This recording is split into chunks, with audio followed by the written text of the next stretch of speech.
দেখো বর্ধমান ইউনিভার্সিটিতে 2020 সালে পড়া একটা প্রবলেমে চলে আসি যে evaluate integration 0 to π/4 10⁵ dx by reduction formula. তাহলে রিডাকশন ফর্মুলা একটা প্রবলেম দেওয়া আছে, এইটা 2020 সালে পড়েছিল। এটা দেওয়া ছিল 2 মার্কসের জন্য, 2 মার্কসের জন্য এরকম একটা প্রবলেম দেওয়া ছিল। এটা 2020 সালে পড়েছিল, রিডাকশন ফর্মুলা একটা প্রবলেম। কোনটাকে ইভ্যালুয়েট করতে বলেছে যে 0 to π/4 10⁵ dx, এটাকে ইভ্যালুয়েট করতে বলেছে। তাহলে এটার ক্ষেত্রে দেখো কীভাবে এটাকে ইভ্যালুয়েট করবো। তাহলে I5 ইকুয়াল টু কী ধরে নিলাম না, ইন্টিগ্রেশন 0 to π/4 10⁵ dx এটা ধরে নিলাম। ঠিক আছে, তাহলে I4 ইকুয়াল টু ধরে নিলাম, I5 ইকুয়াল টু কী ধরে নিলাম যে ইন্টিগ্রেশন 0 to π/4 10⁵ dx ধরে নিলাম। ঠিক আছে, I5 ইকুয়াল টু। বেশ, তাহলে এটাকে কীভাবে লিখবো, এইটা ইকুয়াল টু দেখো তাহলে ইন্টিগ্রেশন 0 to π/4 এটাকে ভেঙে নিচ্ছি কীভাবে, দেখো এটাকে ভেঙে নিচ্ছি tan³ x into tan² dx, এভাবে ভেঙে নিলাম। ঠিক আছে, তাহলে I5 equal to integration 0 to π/4 tan³ x into tan² dx। এবার দেখো তাহলে এবার এটা কী করছি দেখো, তাহলে এটা করছি ইন্টিগ্রেশন 0 to π/4 এটা করছি দেখো tan³ x into tan² extra করে দিচ্ছি দেখো sec² x - 1 dx। সো এইটা ইকুয়াল টু কী হবে, এইটা ইকুয়াল টু লিখছি দেখো ইন্টিগ্রেশন 0 to π/4 দেখো tan³ x sec² x dx, এইটা একটা পেলাম, minus integration 0 to π/4 tan³ x dx। ঠিক আছে, দেখো এরকম একটা জিনিস পেলাম। এবার দেখো এইটা ইকুয়াল টু কি, তাহলে এইটাকে ইন্টিগ্রেশন করলে আমরা কি পাবো, দেখো প্রথম পার্টটাকে ইন্টিগ্রেশন করলে কি পাবো, তাহলে এটা কত ছিল দেখো। এবার দেখো প্রথমটাকে ইন্টিগ্রেশন করলে কি পাবো বুঝতে পারছো, tan³ x into sec² x dx। তাহলে এইটা হয়ে যাবে কীভাবে, কত হয়ে যাবে দেখো tan⁴x/4, রেঞ্জটা হবে দেখো 0 থেকে π/4। ঠিক আছে, মাইনাস একটা থাকবে দেখো I3। বেশ, তাহলে I3 এবার তাহলে এইটা ইকুয়াল টু কত বললাম tan π/4 মানে 1।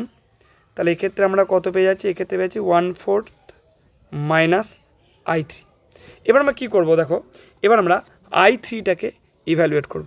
তাহলে I5 ইকুয়াল টু পেয়ে গেলাম 1/4 মাইনাস I3। বেশ, তাহলে আমরা কী পেলাম দেখো I5 ইকুয়াল টু পেয়ে গেলাম 1/4 মাইনাস I3। এবার দেখো আমাদেরকে I3টাকে ইভ্যালুয়েট করতে হবে। নাও I3 ইকুয়াল টু কী পাচ্ছি, দেখো I3 ইকুয়াল টু কী পাচ্ছি, এক্ষেত্রে যদি খেয়াল করে দেখো কী পাবো। তো I3 ইকুয়াল টু পাচ্ছি integration 0 to π/4 tan³ x dx, tan³ x dx। তাহলে এইটাকে আবার কী ভাঙবো, ইন্টিগ্রেশন 0 to π/4 এটা করছি দেখো tan x into tan² x dx, এটা পাবো।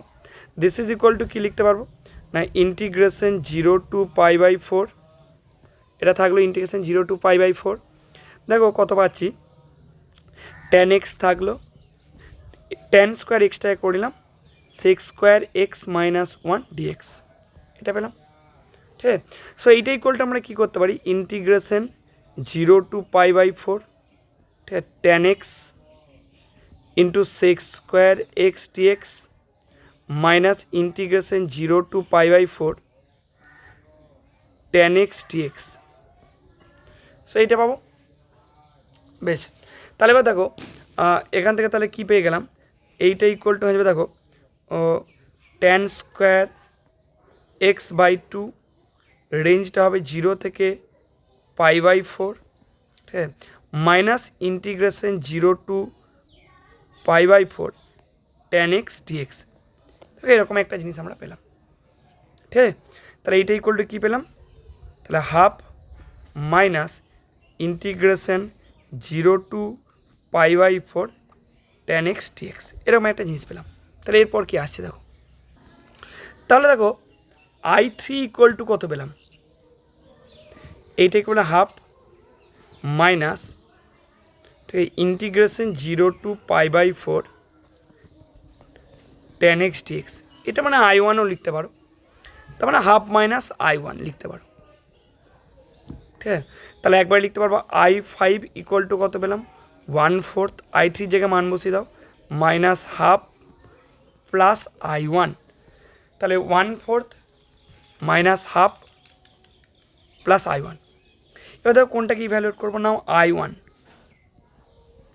এইটা ইকুয়াল টু কত, ইন্টিগ্রেশন 0 to π/4, তাহলে I1 equal to integration 0 to π/4 কী হবে দেখো tan x dx, tan x dx, তাহলে এর মানটা বের করে নেবো। তাহলে এইটা ইকুয়াল টু কত পাবো দেখো, এইটা ইকুয়াল টু হয়ে গেল log sec x, log sec x, রেঞ্জটা কোথা থেকে কোথা, রেঞ্জটা হবে 0 থেকে π/4, রেঞ্জটা 0 থেকে π/4 হবে। সো এইটা ইকুয়াল টু কত পাবো দেখো, তাহলে রেঞ্জটা বসাও দেখো log sec x এর ক্ষেত্রে 0 to π/4, তাহলে এটার ক্ষেত্রে হচ্ছে log sec π/4 মাইনাস এটার ক্ষেত্রে পাচ্ছি দেখো log sec 0 মানে log 1।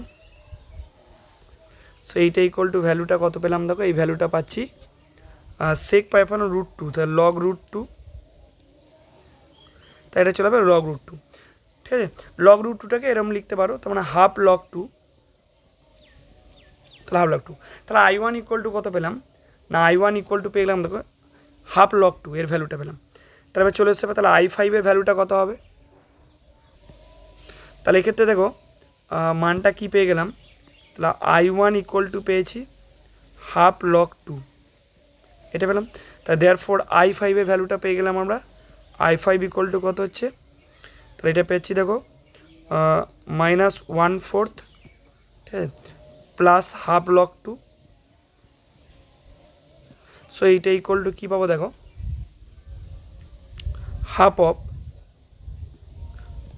log 2, ঠিক আছে, তাহলে half of log 2 minus half, বা এটাকে লিখতে পারো 1/4 কমন নিয়ে 2 log 2 মাইনাস 1। ঠিক আছে, তাহলে I5 এর ভ্যালুটা পেয়ে গেলাম 1/4 কমন নিয়ে 2 log 2 মাইনাস 1।